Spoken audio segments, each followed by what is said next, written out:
E sobre a alta do preço do milho, eu converso ao vivo com Francisco Turra, ele é presidente do Conselho Consultivo da BPA, Associação Brasileira de Proteína Animal, já está aqui no telão. Turra, bom dia, obrigada pela participação, por nos atender. Bom dia a todos. Realmente, eu estava acompanhando a reportagem toda. Eu vi, por exemplo, o descontentamento dos integrados, mas não é o descontentamento dos integrados apenas, das agroindústrias também nesse momento. O mercado interno está absolutamente atingido por essa elevação absurda de preços. Farelo de soja até, digamos assim, nem tanto, apesar do alto preço da commodities, especialmente para exportação. Mas preço do milho elevou-se a níveis insuportáveis, não há como você transferir esse preço que impacta na vida do consumidor brasileiro, porque efetivamente é um momento inadequado. Nós estamos aí no momento de desemprego, recessão, e não fossem as exportações de aves e suínos, muitas agroindústrias teriam paralisado sua atividade. Muitas delas reduziram bastante a produção. Estão hoje alojando menos, reduziram turnos, como forma de escapar dessa dificuldade. Veja por quê. A única maneira da gente ter um abastecimento não é pagando o preço elevado, não, é você importar milho do Paraguai, da Argentina, dos Estados Unidos ainda há o problema da transgenia, nem todas as variedades são aprovadas aqui, então isso é uma complicação muito grande. Por isso é que realmente a falta de milho, a escassez que se deve à estiagem no extremo sul e escassez de chuvas agora no Paraná para a segunda safra é um problema preocupante efetivamente.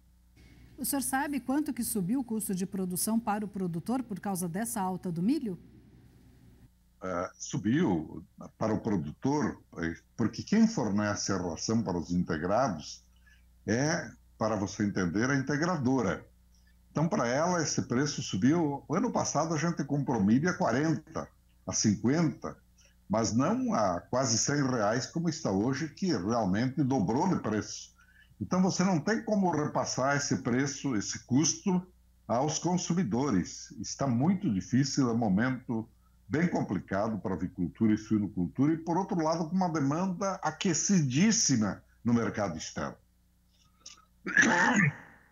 Os produtores têm substituído pelo trigo? O senhor tem visto essa tendência aí no Rio Grande do Sul?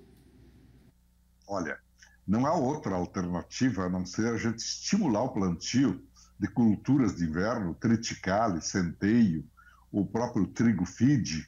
São alternativas que nós estamos trabalhando num projeto muito bem aceito pelas cooperativas, pelas sementeiras, pelos encarregados da venda de fertilizantes, né, as indústrias de fertilizantes, e até mesmo pelos cerealistas que estão juntos para a gente, nesse ano, já ocupar mais o espaço. Vou explicar. No verão, por exemplo, nós ocupamos, no Rio Grande do Sul, quase 7 milhões de hectares. No inverno, em torno de 1 milhão. E os outros 6 milhões ficam ociosos. E há, você sabe, a perda da fertilidade do solo com a aeração, o excesso. Por exemplo, os ventos, as chuvas podem levar embora o que há de melhor do solo. Então, eu acho que nós temos que efetivamente avançar nesse projeto. Há muito entusiasmo, sem dúvida alguma, de todas as cadeias, dos agentes envolvidos, para já nesse ano a gente passar de 1 para 1.300.000 hectares.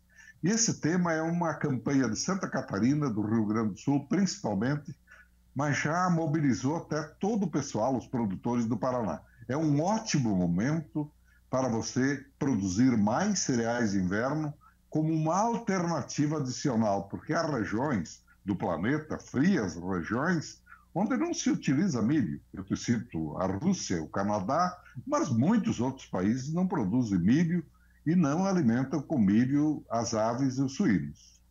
E a alimentação é feita da mesma forma, com a mesma eficiência, né? Substituindo o trigo por milho, aliás, milho por trigo, teria a mesma eficiência aqui também no país?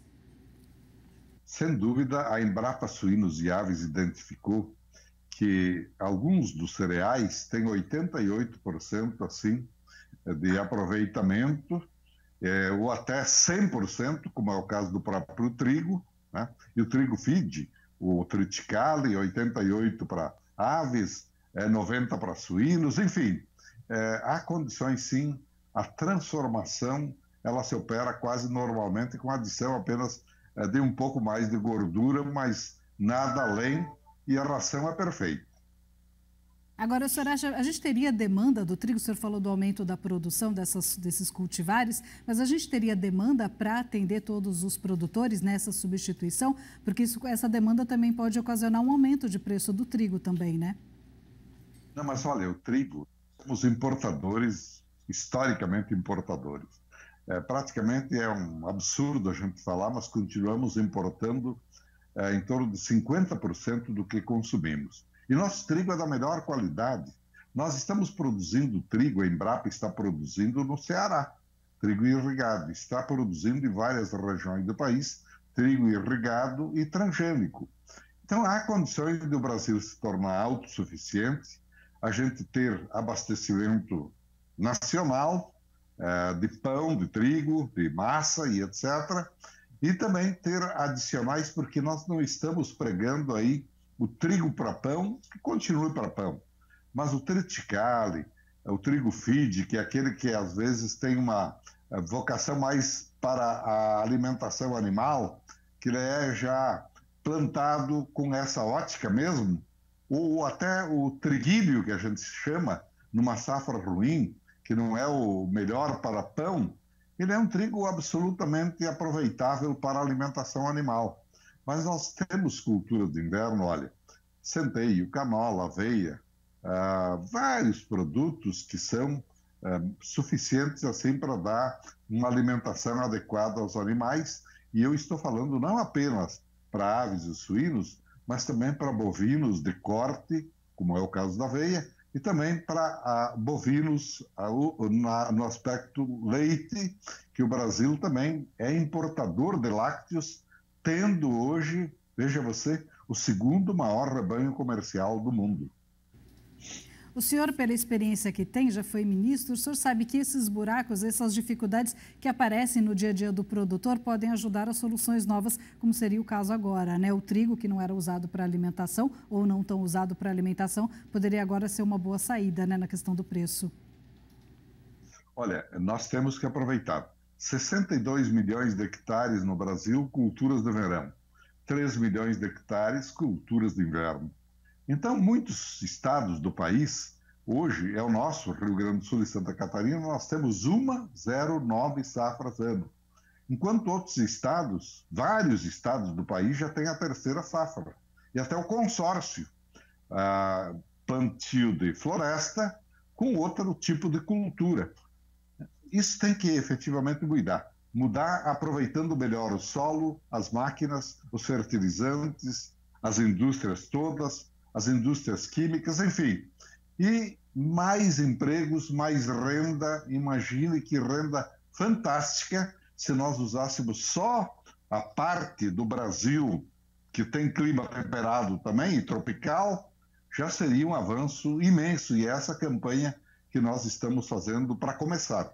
Mas a Embrapa já está no centro-oeste, com cultura de trigo irrigado, com alta produtividade e qualidade do produto, sem nenhuma dúvida. Bacana. E o senhor tem conhecimento de alguma empresa que já tenha comprado trigo para alimentação? Nós temos algumas empresas, entre elas a JBS, e as duas maiores, JBS e BRF, quando nós iniciamos essa pregação aqui, que aliás ela não foi fruto de uma descoberta que eu fiz, não. É uma descoberta da própria Embrapa. E a Embrapa é uma referência. A Embrapa Trigo de Passo Fundo vinha há tempo nos questionando por que não avançavam as culturas de inverno na alimentação animal. E aí nós fomos nos aprofundando e recebemos pacotes tecnológicos da Embrapa Trigo de Passo Fundo, a Embrapa Suínos e Aves de Concórdia, a Embrapa de Bagé e de Pelotas, que trabalhe muito, principalmente com bovinos de corte e a área leiteira também. Então, é dentro desse objetivo que que nós estamos levando adiante essa campanha, eu repito, muito bem aceita, necessária e oportuna para esse momento muito difícil para a proteína brasileira. Olha, o Brasil abriu espaço, abriu muitos mercados, a demanda está aquecidíssima. Agora, por falta de um alimento e estratégico, é o milho, que, aliás, é o alimento principal. Hoje, no Brasil, 80% da alimentação animal, de aves e suínos, é do milho. E apenas soja, um restante e outros complementos. Mas, veja, o milho é um cereal estratégico para nós. Está faltando. Não é apenas o preço elevado, o preço está nessas alturas exatamente porque há pouco e o produto é disputado e você sabe o que é a lei da oferta e da procura. Exatamente. Queria muito agradecer a participação do senhor, sei que o senhor tem um compromisso agora, obrigada por nos atender antes. Eu agradeço e espero que efetivamente essa campanha ela seja absorvida, incorporada por muitas entidades que nos acompanham e que ajudem, desenvolvam, divulguem, se informem e busquem na Embrapa a fonte de inspiração para isso. Obrigada, até a próxima.